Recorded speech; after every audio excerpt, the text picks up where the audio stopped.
Alright, welcome back everybody to First Attack. I am going over the ladder of fighting game strategy, talking about, the most basic strategies to the most complex strategies. And during the break, Zamboni Chaos asked a great question, and he says, I found that one of my biggest problems is mental toughness. Any good advice for dealing with nerves, or is that just something that comes with time? The reason why I divided the ladder into two halves, which I said were one-player game, shenanigans, and patterns, and then with the character knowledge, I've kind of gone into the second level. I talked about the improvisation a lot of times. One of the biggest reasons why nerves happens is because I talked about the tricks and the patterns. When you run out of them, you have nothing. And that's where the nerves come in. That's where you start getting scared. And that's when your whole game falls apart. Another concept that a lot of people are talking about are set game or set plan in there. I'll get into that a little bit as well once I get to the summary. So I will talk about that a little bit. But one of the things to get over nerves, one, is just play a lot. Play a lot, play a lot, play a lot. I can't emphasize it. There's nothing you can do. You just got to play a lot. But the second thing is, once you get to that point of character knowledge and improvisation, your nerves are better, because when you get caught by something that you're unaware of, you have the ability to solve that problem on the fly. When it's just patterns and when it's just tricks, when you get caught by your opponent's trick and he keeps doing it over and over again and you don't have the ability to improvise, panic ensues. You will get hit by that over and over again and you lose. And that's where a lot of the panic comes from. So having the character knowledge helps a lot. Excuse me. And then having the ability to improvise helps a lot. So the more you play, the more you're put into the situations, the more you recognize what the opponent's tricks are, and the better ability you have to come up with something to counter it. That is when you stop panicking. So that's actually a really, really good about... That's something that's really good to learn about character knowledge and that ability to improvise. And honestly, the reason why, and we talked about this, the reason why I'm not talking about improvisation as a level of strategy, I'm talking about the basics of what gets you to that point of you can improvise. Character knowledge is one of the number one things. And understanding game systems is probably the other half.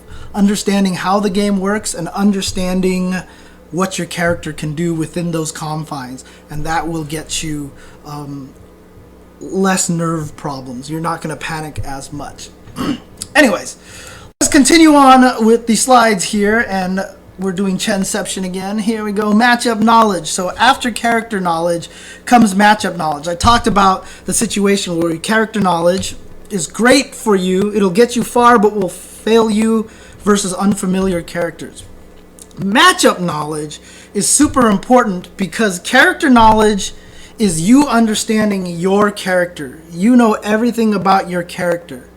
Matchup knowledge is knowing everything about the opponent's character. So if you know your character's weaknesses and strengths, but you don't know your opponent's character's weaknesses and strengths, there's really almost nothing you can do. Let's just take this to the nth degree here. Let's just say, and I hate to put it this way, but I'm sure a lot of people here are not very familiar with a game like Persona or Guilty Gear, right? So let's say you're a Guilty Gear, you don't know Guilty Gear, you're watching on the stream, and you see Johnny throw out this mist, and you're like, what the heck is going on? And the mist hits the opponent, and then all of a sudden he starts getting hit by these little sword slashes, and you're like, I don't know what's going on. Well, if nobody on stream, if none of the commentators, or if you just don't know that if you get covered in mist, some of Johnny's attacks become unblockable, how are you going to beat that? How are you going to win, right? So if you're learning Guilty Gear and you say, I know Soul down pat, and then your opponent's Johnny, and you don't know what Johnny can do, and he throws out this mist, and you don't know to run away from this thing, and then all of a sudden you're blocking, you get hit by stuff, how are you going to win? It's impossible. You can't win in that situation. So you have to know what your opponent is capable of. And so this is where matchup knowledge is super, super important. Even knowing, this ranges from knowing what your character's moves are, knowing what their overheads are, all the way to the highest levels of knowing what your opponent's unblockable setups are on you, or, you know, what character-specific combos you can get on them to get max damage. And this is really important because you're understanding the strengths and weaknesses from both sides. So if you're Guile and you happen to run into a character like Hakan, and you're like, oh, Hakan is a grappler. Easy. I can Sonic Boom him out just like I do against all the Zangiefs and T-Hawks. And you don't know that he has this wonderful oil slide that he can catch Sonic Booms almost on reaction because it's super fast and projectile, and it goes under projectiles. You're just going to throw Sonic Booms and he's going to kill you. However, if you have the matchup knowledge, you know, okay, he can get through this, but now what I'll do as Guile is I'll try to bait it out. So you throw out a lot more low jabs, you try to bait out EX oil slide, right? So you can base a game. So not only do you have your character knowledge, again, because you have your opponent's character knowledge and you know what they're capable of, and you know your own character well enough, you can make up the solution in your head right there on the spot. As Guile, you're like, well, I'll just throw out a lot of jabs and really hide my Sonic Boom really well against him when he's oiled, or when he has meter, because EX oil slide is really good. So again, understanding both sides is super, super advantageous because you can take advantage of your strengths versus their deficiencies, or you can hide your deficiencies versus their strength. And this is probably, I mean, this is the most important thing at high level plays outside of fundamentals. So this is key to everything here, and understanding the matchup will get you very, very, very far in fighting games. And what this does is it gives, so when you understand your character, you know what your game plan is. This is when you execute your set plan. This is where you execute your set game that these guys have been talking about. So that people were talking about in the chat. What is set plan? What is set game? So basically, if I'm Guile, my set plan is throw Sonic Booms, control the space by the Sonic Boom, have them jump over it, counter them with a bunch of different anti-airs, and this is my general game plan. That is my set plan. That is my goal when I play the character. But if my opponent understands the game at a better level than I do and can counter my set game, suddenly I'm at a loss. My set game isn't going to work. My set plan is useless. So now I can't do anything anymore. So if I happen to be fighting against a character who can counter my basic strategies well, I have to have the ability to come up with something on the fly, make something up right there on the spot. And it's probably one of the most beautiful aspects of fighting games. And it's tough because when you're watching it, it's one of the hardest things to spot. And that's what hopefully commentators will do, is that they'll point out to you when someone does something crazy like that, like when they just completely lull someone to sleep and catch you with something, or do a low jab, walk backwards, look like you're safe, and then they suddenly walk forward and throw you, or something like that. You know, little things like that. So matchup knowledge is what you layer on top of your own character knowledge so that you can mold your game appropriately against the opponent's character. Yeah, sorry about that, guys. I'm sweating because the air conditioner off and it's really hot in here. Because when the air conditioner's on, everyone can hear the air conditioner. So, whew. All right. So, game knowledge, I talked about this a little bit along with character knowledge. Game knowledge kind of fits inside everything, along with matchup knowledge and along with character knowledge. I put it up here because it applies to both of those. Game knowledge is very important because you just have an understanding of how the game works. Understanding how to utilize game-specific systems to your advantage. And understanding game flow, game mechanics. You know, these are things like, oh, I know if my opponent does a focus attack, my best option to get away from that is to focus backdash myself, right? That's generally a basic strategy against it. Or, for example, if I'm playing KOF, and I know my opponent is a short hop monster, he just short hops all day, but because I understand how the game feels and how the game generally flows, I know that the way to stop short hops is to hit this area like 45-degree angle above my head. So I can play a character I've never used before. I'm going to play Benimaru, and I'm going to hit all these buttons, and I notice, hey, look at this. Standing B hits at that perfect angle. This is going to be my short hop stopper. The only reason why you know to do that is because you have game knowledge. You understand how the game flows. You understand how the game moves and how the pace goes, what the general strategies are. This is an understanding of the game-specific things. Another perfect example of this is in Street Fighter, you're going to low block a lot. Not a lot of overheads in the game, right? In Tekken, you're going to high block a lot. Because when you get hit by a lot of low attacks, the damage generally off of a low attack is a lot lower than getting hit by a launcher. So if you're used to Street Fighter and you go to Tekken and you block down back a lot, you're gonna get bodied because you're just gonna get hit by huge damage combos. Whereas in Street Fighter, if you crouch a lot, most people can't do a lot of damage off of overheads unless it's like Dudley, right? And then on top of all that, let's go to Marvel. High blocking and low blocking are both bad ideas. You're actually better off chicken blocking, which is holding up back. You're actually better off jumping into the air and air blocking everything because now you don't even have to deal with a high-low mix-up game. So these are all game knowledge kind of things. This is what allows you to switch between characters quickly. This is why, and I will say this, KOF characters are probably the best at game knowledge I've ever seen, because KOF players seem to have this weird uncanny ability to like random select and just kill everybody anyway. I don't know what it is about them, but they're so good at using all sorts of different characters. It's ridiculous. But game knowledge supplies all these things, and because you understand all these things, it does let you improvise. So when I mentioned the Rose thing, right? Standing forward kick makes her unthrowable. Well, if you didn't even know that there was such thing as unthrowable moves, then you wouldn't even think about trying it, right? For example, Cammy. If I see a Rose activate Ultra 2 and she jumps at me, most Roses aren't going to hit buttons in the air because they just want the orbs to hit you, right? Now, as Cammy, I know my EX drill is projectile invincible.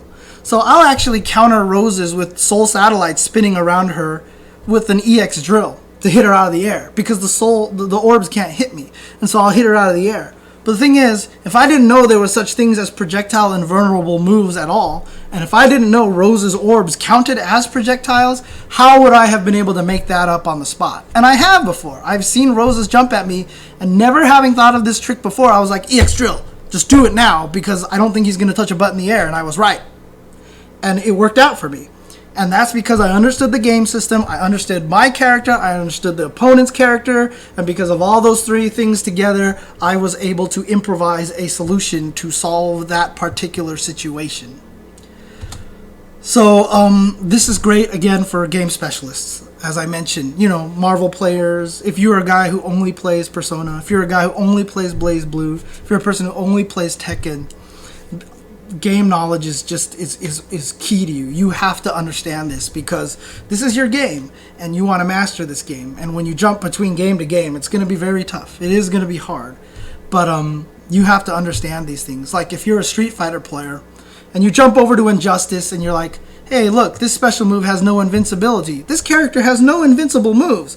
Obviously, I'm going to be able to bully this person when they're getting up. Because if you have no invincible moves, I can just sit there and pester you after I knock you down. If you don't know that reversals in Injustice give your special move invincible frames as a system, you're just going to get beat up by that. So game systems, very, very, very important.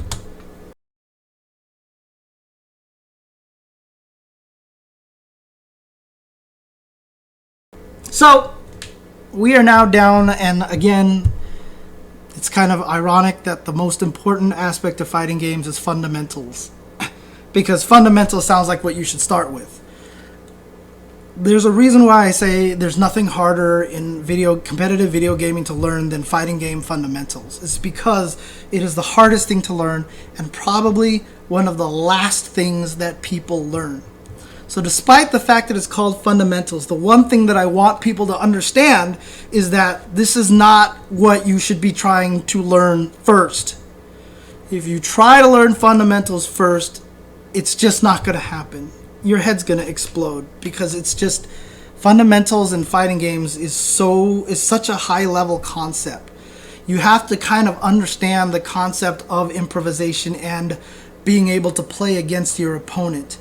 And really, honestly, the reason why fundamentals are called fundamentals is because they apply to all fighting games. Fundamentals is something that applies to every game that you can run into. There's a reason why someone like Justin can win a bunch of Killer Instinct tournaments even though he doesn't practice the game. You know, there was a tournament that he played, KOF 2002, which he had never played before. And I asked, and he won first place. And I was like, how the hell did you win first place? And he's like, I just played KOF 98 and just applied those strategies. It's because he has a super grasp of fundamentals. And so one of the things about fundamentals is it's very, very psychology based. It's very much based on experience with human interaction, on what people tend to do. One of the things I love talking about on First Attack shows is never doing what your enemy expects you to do, or you know, catching people with that, you know, basically trying to not fall into logic, because the more you fall into logic, the more your opponents can body you, because every time you do a logical thing, your opponent's going to know to blow you up, and that's where the psychology comes from. So you have a strong understanding of psychology, of human nature. You understand yourself, your play style. You can categorize your opponents into different kinds of styles, and you understand how that all fits within the game. Now, one of the most common fundamentals people talk about is footsies, right? Footsies, you know, how is footsie psychologically based, for example? Like James, what the hell are you talking about? Footsies is a key component of fundamentals, and that's nothing psychology based. That's nothing human nature. Actually, it really kind of is. Footsies is so much psychology that I can't emphasize it enough, because there's the Rochambeau, the rock, paper, scissors of footsies, which is, here, let's go switch over to this so I can just show you examples. So one part of footsies is poking, keeping your opponent away from you, just throwing out moves, hoping that they can't get past it. The next level of footsies is whiff punishing. So if your opponent does a move, as soon as they miss their move, you sweep them. The last triumvirate of footsies is walking forward, which is this, just walking forward. So walking forward beats whiff punishing beats poking, and poking beats walking forward. Now the reason why this is psychological is because your opponent literally can be poking, walking forward, or whiff punishing, switching between those three modes in microseconds. In fact, the best players are doing that. They're switching between them like, ba, ba, ba, ba, ba, ba, ba. Okay, whiff punishing. Okay, now I'm walking forward. Now I'm poking. Now I'm whiff punishing. Now I'm poking. Now I'm poking again. I'm still poking. Now I'm whiff punishing. I mean, that's how fast they will jump between modes. And the reason why they can do that and do that effectively is because they can recognize the psychology and the emotions and the mindset of the opponent. If they see the opponent bulldog walking forward, and it's so blatantly obvious that they're just doing nothing but walking forward, your opponent's just going to start hitting buttons. Especially if they're a projectile character, they're just going to throw fireballs, right? So they're going to stop your walking forward right away. But if they see you walk forward, stop, walk forward, stop, walk forward, stop, now they understand that what you're trying to do is walk forward and maybe whiff punish their poke. You're walking forward just enough to bait the opponent to poke so that they can whiff punish you. You know, see what I mean by just these little things? So in other words, if you're like Fei Long and you're walking around, your opponent's walking up to you and he neutral jumps and he neutral jumps and he neutral jumps, you know he's really scared of the Rekka. You can read that he's scared of the Rekka because neutral jump is one of the best ways to stop the Rekka Ken. So because of that, you see him walk up neutral jump. He's not poking and he's not whiff punishing. This gives me free reign to walk forward. As soon as he neutral jumps, I'm just going to walk forward. Or when he walks back and forth, I'm just going to walk forward because he's so scared of the Rekka that, you know, he's just going to be neutral jumping. Frame traps. Frame traps are all psychology, and frame traps are a large part of footsies. They're up close footsies. I want you to watch someone like Vi play, especially Vi. He's always standing up right next to the opponent. Like, he'll do like jump roundhouse, low short, walk up, stand there. Like, his character will just stand there and like look at you in the face and then after half a second he does low strong, and the opponent all of a sudden twitches, hit a buttons, he gets counter hit, and then Vi does like some stupid ridiculous combo on you. And that's because he understands psychology. He understands the breaking point that most humans have in terms of panic and emotion. He's played enough matches that he's recognized it, that he is brave enough to walk up and stand there in front of your face without blocking, because he knows you're not going to touch a button, and then immediately hit a button the instant he knows you're going to hit a button. It's just all reading about that psychology and stuff. And that kind of strategy is what Justin uses to win in Killer Instinct. So he'll use his Street Fighter footsies, he'll use his Street Fighter frame trapping and fundamentals and just take it straight over into Killer Instinct. In fact, he is so confident in his fundamentals beating your fundamentals that Justin avoids playing Killer Instinct. He doesn't care about long combos. He doesn't care about trying to lock people out. He doesn't care about any of that stuff. He does the shortest combos possible and does 18%. Because he's pretty sure his fundamentals are so good that even if you can do a 50% combo on him when you hit him, that he will hit you more than 4-to-1 odds. So he'll get 80% damage and you'll get 50% damage. That's how confident he is in his fundamentals and his basic game plan, that he's not even going to bother playing Killer Instinct. He's going to play footsie fighting game. And he's just going to end all of his combos at 15 and 18% because he knows he can out-footsie you. And that's why fundamentals are so important, because they take everything between games. You can apply them here and there. They're just an understanding of how fighting games are played, how their rhythms work, how people think and how people react. So a guy like Justin will go, oh, I have an uppercut move in this game. When I play it, I'll just apply it to the uppercut situations that I used in the other game. You know, it's stuff like that, recognizing situations and patterns and stuff like that. So this is the kind of things that are fundamental. So even though we can talk about things like footsies being a fundamental and such like that, it's still largely very psychology based. And the reason why this is one of the hardest things to learn is because this really is one of the main things that will be built up by experience. But the reason why we talk about this ladder here, the reason why I'm bringing up this ladder, so let's do this ladder here. So here's the ladder again from top to bottom, top being the least powerful strategy and the bottom being the most powerful strategy. The reason why I bring up all of these things is because there's nothing wrong with the weaker strategies. I mentioned this earlier on the show. Top players will use every level of these. I don't want people to come here and think of the mistake, I need to stop doing patterns. I need to stop doing shenanigans. I need to, not rely on character. No, these are layers that are built on top of each other.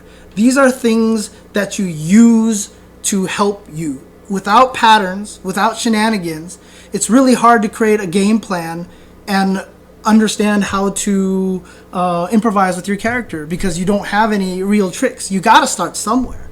And so you have to build up a lot of these things one by one and get there. So don't be afraid. Don't feel bad. Like if you sit here and you're like, you know what? I'm just a shenanigans player. I suck. No, don't think that at all. Just think, okay, I'm a shenanigans player. That means I need to jump up to a little bit more solid play, character knowledge. And the funny thing about it is, if you listen to what I talk about fundamentals, all this example of fundamentals I've given are kind of like all the other rungs combined together. Fundamentals are based on patterns, shenanigans, character matchup knowledge, and game knowledge. All of that stuff builds in the fundamentals. So as soon as if you keep learning these things and building upon them, you will get to the point where you start understanding fundamentals. Some people will get there faster than others, but as long as you understand that there is this road to climb, that there is different levels of strategy, that's what I'm trying to get across in this episode, is that there are these different layers that you want to build on top of each other and get all the way to the top. And here's one of the most interesting things, and I talk about this a lot when I do commentary. A lot of top players, oftentimes, fundamentals is taxing. It's a very tiring thing playing pure fundamentals. So what a lot of top players actually do is when they play against a player that they don't know, they start with patterns. They absolutely start with patterns. And they start with shenanigans. And they'll just use a shenanigan every once in a while. It worked. Okay, cool. I'll come up with a different shenanigan and I'll win with that. And you know why? Because patterns and shenanigans, least tiring way of winning. If you can win without thinking, if you can win just by doing tricks and sequences, you're going to do it. And top players are all going to do that. And that is 100% how they approach a lot of new matches. They start that way. But if the opponent proves themselves to be better than falling for patterns and shenanigans, then they apply the character knowledge. And if the opponent proves that they understand, you know, if they're able to fight your character knowledge, then they'll apply the matchup knowledge. And then they'll apply the game knowledge if they need to. And then they'll apply the fundamentals in the end to win. And I talk about this a lot in commentary. Top players use the least amount of effort to win that they can. They will only get to the higher levels if they need to. This is really important because the culture of ranked matches online has really taught players to go to the highest level of strategy that they can. And this is why you'll see a lot of online players go to tournaments. They'll look great for one game and then get destroyed. Because they're so used to just blowing everything that they have right away, because in ranked matches it's one game. That's what they're used to. They'll just go into a match and they'll be like, look, here's all my really cool things. And then your opponent, who has better matchup knowledge, game knowledge, and fundamentals than you, will go, oh, thank you for showing me everything. Now I'll never fall for any of these things again, and you're dead. And I'm going to beat you up. So I talked about this during the shenanigans and patterns. Once you run out of your shenanigans and patterns, you're just like, I don't know what to do anymore. You have nothing to build on it, right? The good players, when they start with their shenanigans and patterns, even if you beat all of the shenanigans and patterns that they have, they'll have new ones, or they'll be able to make up new ones on the fly based on how the opponent is playing. Or if they need to, they'll just go to their fundamentals and beat you that way. So again, highest levels of players use all these levels, all the levels, and they will usually start from, you know, the weakest area of strategy and keep beating you because they can keep upping the ante. And when they keep upping the ante, and it's so funny too, because one person that I play against, he actually says to me that he really likes it when he drains me down to a little bit of life, because then suddenly I'll turn things on. Like when I play, I'll kind of like shenanigan my way around and do goofy things, but then I'm about to lose, all of a sudden something kicks up in my brain like, no, I don't want to lose. And then all of a sudden super serious Chen comes out, and then I play like really careful and all this stuff. And he always says that he loves getting me to that point. And it's not something that I consciously do. I'm not trying to be an asshole or something like that, like trying to beat someone up. It's just naturally the way that a lot of people play. You play with very simple stuff, least amount of effort, and then you build up to the higher levels of effort. So again, these are kind of the layers of fighting game strategy. Kind of an interesting concept, very similar to the levels of players. And in fact, you could probably put a lot of the levels of players, you could probably match them up to this. I probably should have did that actually. But in any case, maybe I'll do that in a future episode or something like that. But yeah, that's basically what I've considered the the levels of fighting game ladder strategy. Now, this is definitely very, very weird stuff. Kind of hard to understand a little bit. And if there are still some areas that are confusing you, please send me emails at ultrachentv@gmail.com. Just ask me more questions. You can put like fighting game ladder in the subject or whatever like that, so I'll know what it pertains to. And I'd be more than happy to do this. Or you can even have the subject be Ask jchensor. Like I try to do Ask jchensor episodes whenever I can to answer a lot of questions. In fact, I've gotten some amazing questions recently since Evo just came around. A lot of people asking me some great questions that I really want to answer. So I apologize to people if like the next First Attack is just another Ask jchensor episode. But Definitely send me questions at UltraChenTV at Gmail if you're watching this now, or if you're watching this on YouTube later on. I definitely go through things very quickly and come up with a lot of very interesting concepts on the fly. I don't even know if these make sense necessarily, because it's not like I'm following a curriculum. I'm literally making this stuff up and trying to explain it in a way that makes sense to me, that I hope makes sense to everybody else. Okay, so that's it for today's episode of First Attack. I do want to apologize to everybody. David was unable to show up today, so there will be no level 3 focus tonight. Just First Attack. And but hopefully tomorrow we will have David will be free, and we will definitely go over everything Evo, because I mean, if you guys missed Evo, you messed up. You messed up big time, because Evo was amazing. Evo was just, and it blew my mind of everything that I was expecting from it this last year. And so tomorrow, same time, 8:30 Pacific time, David and I will basically sit here and gush about Evo for about an hour and a half. So if you want to join in the gushing, if you want to hear us talk about some key matchups, analyze a lot of things, talk about what were some of the things that stood out to us, tune in tomorrow, and subscribe. Not even subscribe, follow us. And if you want to subscribe, hey, I'm not going to complain. But follow us on twitch.tv, and so you get notifications when the show goes up tomorrow. So thank you, everybody, and I'll see you guys tomorrow. Peace out, everybody.